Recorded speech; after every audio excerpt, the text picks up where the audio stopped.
5 is the broadest of them all. How constraints, worldly challenges, cultural differences, and consumer expectations become creative catalysts. It's common knowledge that Cirque du Soleil designers don't like budgets, deadlines, or limited resources. As a matter of fact, I don't think there's any designer in the world that I know that likes those things.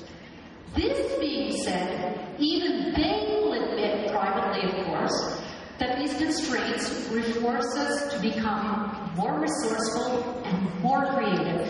They require us to come up with solutions we've never thought of before and actually become motivators for getting the job done. In fact, some of our most inspired ideas have risen from moderately spartan situations.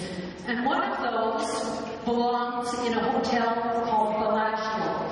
Bellagio was designed, created, and built by Steve Wynn, the big casino magnate. And you notice that he borrowed, just like we borrow, he borrowed Como, Italy, and he placed it at the base of his hotel.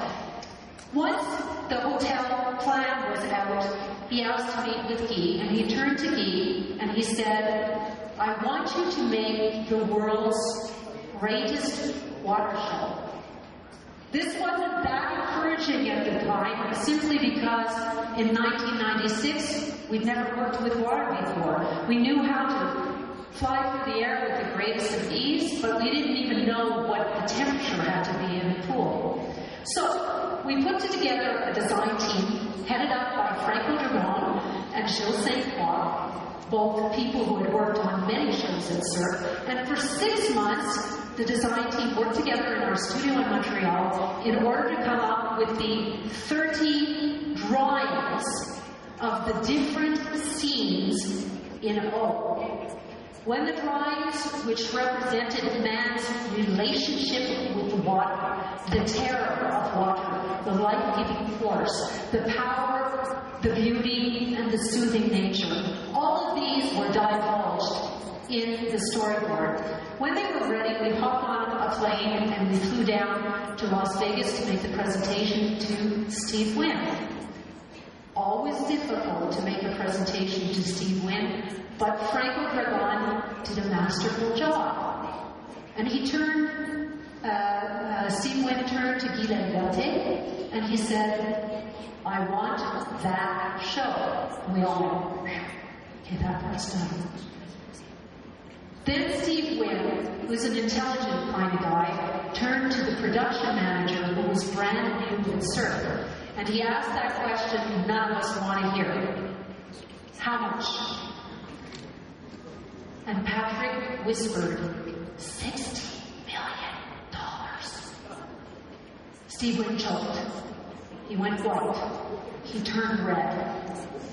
And then he turned to Guy Laliberté, and he pointed his finger and he said, I want that show, but you have $25 million to deliver it. All the designers were despondent and upset because they could see no way of delivering that show for $25 million. So we packed up our maquettes and we flew back to Montreal. And 2 days later, we were in a design meeting, and it was Gilles St. Croix, then director of creation for Cirque, who said to them, there's always at least 2 ways of doing something. We naturally at Cirque always take the most expensive way, but now we have to start looking at other alternatives. And he took a very simple example. He said, we can spend $2.5 million of the $25 million budget on big, fancy moving lights like you see in Hollywood. Or we can take 1,000 little candles and place them on the gently rocking waves in the swimming pool. And he said to the designers, which way represents who we are to our spectators? And the creator said, that's very easy. We seek to evoke emotion and not create sensation. So, in the long run, defining some limits and giving some guidelines or specifications becomes a creative catalyst by clearly defining the playing field. And I have to say, over the subsequent 10 years, I thought to myself, thank you, Mr. Wynn, for pointing that out to us, and by forcing us into thinking not only about what a show is, but some of the other factors that allow us to make shows, like money. This being said, it's also important to be influenced by what is happening in the world around you and to respond to other worldly stimuli.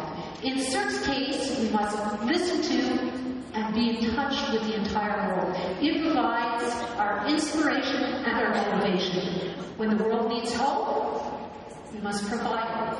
When the world is troubled by terrorism, violence in youth, water pollution, we must set an example, lead the way, and incite change. It's in this way that your social mission, too, can become a creative catalyst. Perhaps my favorite example is that of Barakai. I think it's one of the shows that's passed here as well. When Dominique Champagne, its director, first wrote the story, it was based on the tale of Icarus flying too close to the sun, his wings melting and, of course, he came crashing to the ground. We were midway through the creation